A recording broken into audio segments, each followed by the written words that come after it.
आप देख रहे हैं LN न्यूज। सर, रात्री तुम्ही गस्तीवर असताना तुम्ही काही वाळू माफिया सोबत तुमची हुज्जत झाली. तुम्हाला त्याच्यामध्ये व्हिडिओ पण व्हायरल झाले. काय नेमकी घटना घडली होती? काल रात्री मी कार्यालयाचं काम आटपून आणि काही प्रोटोकॉल संपून माझी शासकीय वाहनाने मी संध्याकाळी 10-10:30च्या दरम्यान मी घरी जात होतो. घरी जात असताना मला विजय चौकामध्ये एक रेतीचं वाहन सापडले, जे वाळूने भरलेलं होतं आणि ती गाडी अडवली. मी म्हटलं तुझ्याकडे रॉयल्टी वगैरे काही नाही, काही नव्हती. म्हणून त्याला मी माझे लोक माझ्या गाडीमध्ये जे होते त्यांना बोलवले. त्यांना त्या गाडीमध्ये माझा तलाठी बसवला आणि मंडळ अधिकारी माझ्यासोबत घेतला आणि ती गाडी जप्त करून आम्ही तहसील कार्यालयाला घेऊन येत होतो. तर तेवढ्या याच्यामध्ये त्यांनी SP ऑफिसच्या बंगल्याच्या बाजूला जे कुठला तो रोशन गेटकडे जो रस्ता जातो, कटकट गेट आहे रोशन गेट, हां कटकट गेट रस्ते ती गाडी वळवली आणि माझ्या गाडीला पण ते सगळे 5-50 रेती माफिया सगळे जमा झाले आणि माझ्यावर हल्ला करायचा प्रयत्न केला. मी गाडीच्या खाली उतरलेलो नाही. त्यांनी बरेच अर्वाच्य भाषेत शिवीगाळ केली, बोलले काहीतरी. मी सगळे त्याची व्हिडिओ रेकॉर्डिंग माझ्या मोबाईलमध्ये केलेली आहे. मी गाडीमध्ये बसून आणि एवढ्या गोंधळ घालून त्यांनी मी जप्त केलेली गाडी पळवून लावली. सर, तुम्हाला काही शिव्या वगैरे दिल्या का त्या लोकांनी? शिव्या दिल्या. आता माझ्याकडे सगळं रेकॉर्डिंग आहे, काय काय बोलले काय नाही ते. आणि ह्या सगळी तक्रार करण्यासाठी मी संबंधित JC पोलीस स्टेशनमध्ये गेलो असता तिथे माझ्या अगोदर ते सगळे रेती माफिया तिथे जमा झाले होते आणि पोलिसांनी माझी कुठलीही नोंद घेतलेली नाही. उलटं माझी शासकीय वाहनसुद्धा झडती घ्यायची म्हणून त्यांनी माझी चाबी काढून घेतली वाहनाची आणि मला 3 ते 4 तास बसून ठेवले. माझी कुठल्याही प्रकारची त्यांनी मग मी लास्टला 1 वाजता मी लेखी कंप्लेंट केली, त्याची कॉपी घेतली आणि मी दुसऱ्या आमच्या मंडळ अधिकाऱ्याच्या गाडीने मी घरी पोहोचलो रात्री.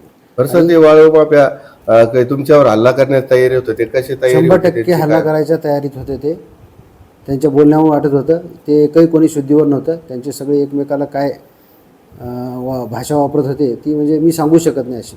त्यामुळं सुखरूप मी घरी पोहोचलो हेच माझ्यासाठी.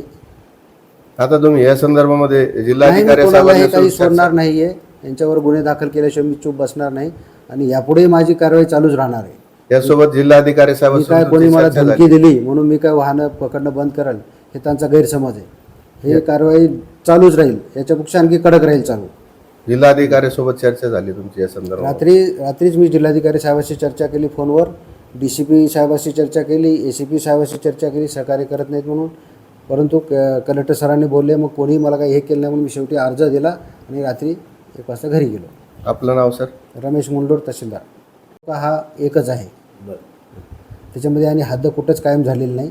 अप्पर तहसील आणि तालुका एकच आहे. तालुका असल्यामुळं आम्ही त्यांच्या जाऊ शकतो, तिकडचे येऊ शकतो. आता माझ्या समोर जर एखादा गुन्हा घडतोय तर हद्द नाही म्हणून सोडून देणं हे काय चूक नाही. भरलेली गाडी होती, मी पकडून आणत होतो आणि रात्री पण तसंच झालं होतं. बरं, शहरभर सर अवैधपणे वाळू गाळे चालू आहे. यांच्याकडे रॉयल्टी नाही. हे रात्री लोक हे सगळे रात्री धंदे करतात. हे वाळूवाल्याचा धंदा रात्रीच असतो. दिवसभर आम्हाला ऑफिस असतं. आम्ही काय रात्री जास्त फिरू शकत नाही. आठवड्यातून 1 दिवस देऊ शकतो, दररोज तर आम्ही नाही फिरू शकत. पथकाला बाकी तहसीलदाराला जुमानत नाहीत तर बाकीच्यांना जुमानाचा विषयच नाही आहे. बाकी मंडळ अधिकारी हे सरळ अंगावर गाड्या घालतात. शिवीगाळ वगैरे मारहाण ते आता किरकोळ झालं असं म्हणायची वेळ आली. संदीप पवार का आरोप है आपके ऊपर कि आपने उनको गन बताया बोल के उनका ऐसा कहना है? मेरे पास कोई भी गन नहीं थी, रात को कुछ भी नहीं था. गन है मेरे पास, घर पे थी. कल गाड़ी में कुछ भी नहीं था, मेरे पास भी कुछ नहीं था और गाड़ी अभी भी पुलिस स्टेशन में है.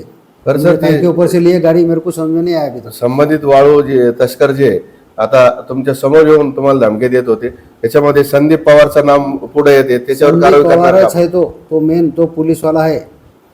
तो म्हणतो मी स्वतः पोलीसवाला आहे, माझं काय होत नाही म्हणून. आपल्याकडून काय भूमिका घेणार आहे? मी आता वरिष्ठाला कळवल काय होईल. वरिष्ठाला कळवतो मी. आज लेखी आता पत्र तयार करतो, पाठवतो लेखी. धन्यवाद. आप देख रहे हैं औरंगाबाद LN न्यूज. लाइक करे, सब्सक्राइब करे और शेयर करे.